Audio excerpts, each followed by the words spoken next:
It started with a box that should never have been opened. Lucas Miller didn't believe in curses.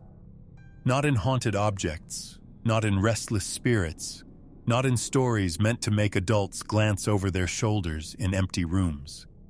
He believed in faulty wiring, collapsing roofs, and coincidence dressed up as meaning. Everything strange in his mind had a cause. You just had to be patient enough to find it.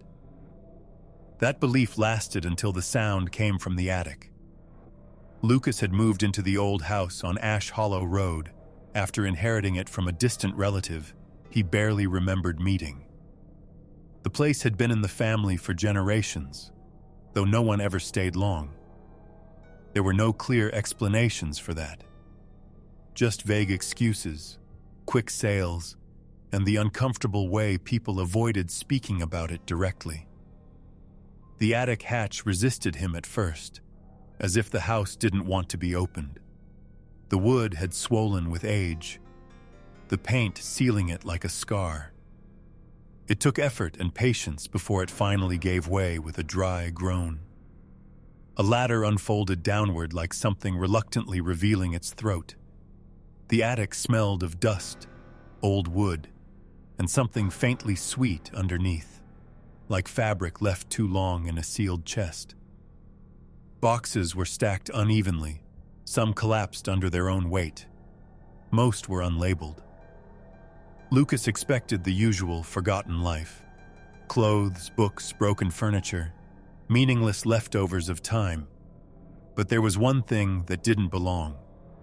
A single wooden crate stood in the center of the attic floor. It was too deliberate, too placed. As if someone had chosen this exact spot and then never returned to question it. Lucas knelt and opened it. Inside sat a toy bear. It was small, maybe 2 feet tall, made of dark, stitched fabric that had once been soft, but now carried the stiffness of age. Its glass eyes were uneven, one slightly higher than the other, giving it an expression that never settled into anything natural. Around its neck hung a faded ribbon, tight enough that it looked less like decoration and more like restraint. Its stitched mouth curved into something that might have been a smile if it didn't look so practiced. A folded note rested beneath it. Lucas picked it up carefully. The paper felt brittle, like it had been waiting a long time to be disturbed. The note read, "Do not let it be seen when it moves." He frowned. It sounded like nonsense. The kind of thing someone writes when they want to feel important or leave behind a mystery. He closed the crate. And still, after a moment of hesitation, he carried the bear downstairs. The first sound came that night. Lucas left the bear in the living room, sitting upright on an old armchair. It looked wrong there, but also strangely intentional, as if the room had been waiting for it. He tried not to think about the note. He was in the kitchen when he heard it. A soft fabric rustle. He paused. Then a heavier sound followed, like wooden joints shifting, like something adjusting its posture after a long stillness. Lucas stepped into the hallway. The living room was dim, lit only by the weak glow from the streetlight outside. The bear was no longer in the chair. It sat on the floor now, facing the wall. He hadn't moved it. A quiet unease settled in his chest. "It's just an old mechanism," he said aloud, though no one answered. He returned it to the chair, locked the door to the room afterward, more out of instinct than logic. That night, at exactly 2:47 a.m., he woke to a sound that did not belong in a sleeping house. A slow, deliberate shuffle, then a soft thump, like something small stepping down from furniture, and finally, a whisper of fabric dragging across wood. The next morning, a man in town collapsed while walking through the market square.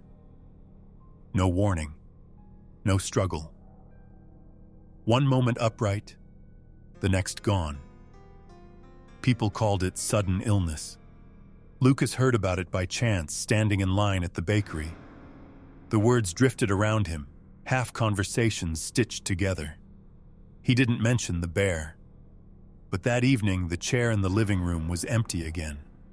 The bear sat on the stairs leading upward, watching nothing, or everything. He started locking it away, first in a cupboard, then in the attic again, then inside a sealed storage trunk with a metal latch he checked twice before sleeping. It never stayed. Each morning brought a new position: the hallway, the kitchen counter. Once, though, sitting at the edge of his bed, its head tilted slightly toward the pillow. Always still when he looked directly at it. Always elsewhere when he turned away. And always closer than it should have been. The second death came 3 days later. A woman who ran the flower shop downtown was found collapsed behind her counter. People said she had been arranging flowers moments before. Everything had been normal, until it wasn't. Lucas stopped sleeping properly after that. The house began to change its rhythm, not loudly, not dramatically, subtly, like something learning the timing of his attention.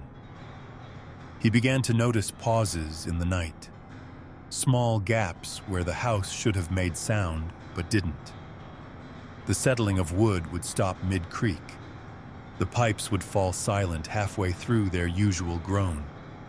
Then something would move, soft, measured, patient.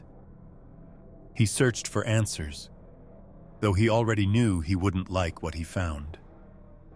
Old records spoke in fragments, a stuffed bear that appeared in estates and abandoned homes, a toy that never stayed in one place long, a warning repeated across decades: do not watch it when it decides to move. No explanation, no origin that made sense, just patterns of silence that followed. Every account ended the same way. Someone noticed it moving. Then someone stopped noticing anything at all. On the 6th night, Lucas stopped pretending he could control it. He sat in the living room with the lights off, the bear placed directly in front of him on the coffee table. He did not look away.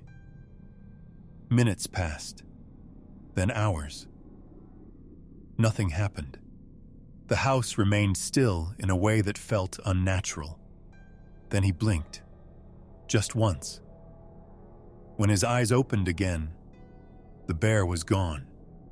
The silence that followed felt heavier than anything before it. "I'm watching," he said into the dark. No answer came. Then, from behind him, a soft impact on wood. He turned. The bear was standing on the staircase, closer than before, its head tilted slightly upward, as if acknowledging him.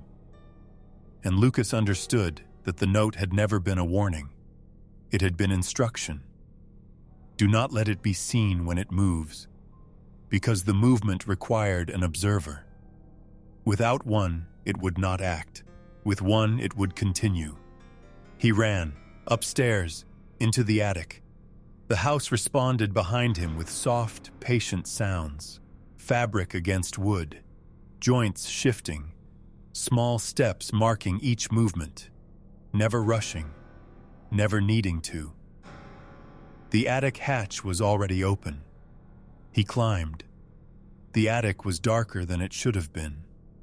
The wooden crate stood open again, empty. Behind him, a soft landing on the attic floor. The bear stood a few steps away, still. Except for the slight rise and fall that suggested it was learning how to imitate breathing. The silence stretched. Then it moved, just slightly, a step forward. And Lucas understood the worst part. It wasn't what it did. It was that it always waited long enough for him to see it happen. The house on Ash Hollow Road still stands. People passing by sometimes say it looks too quiet, even for an empty house. And occasionally, if the night is still enough, someone swears they hear something soft inside, like fabric brushing against wood. And if you ever hear it clearly, make sure you are not alone, and don't look away, not even once.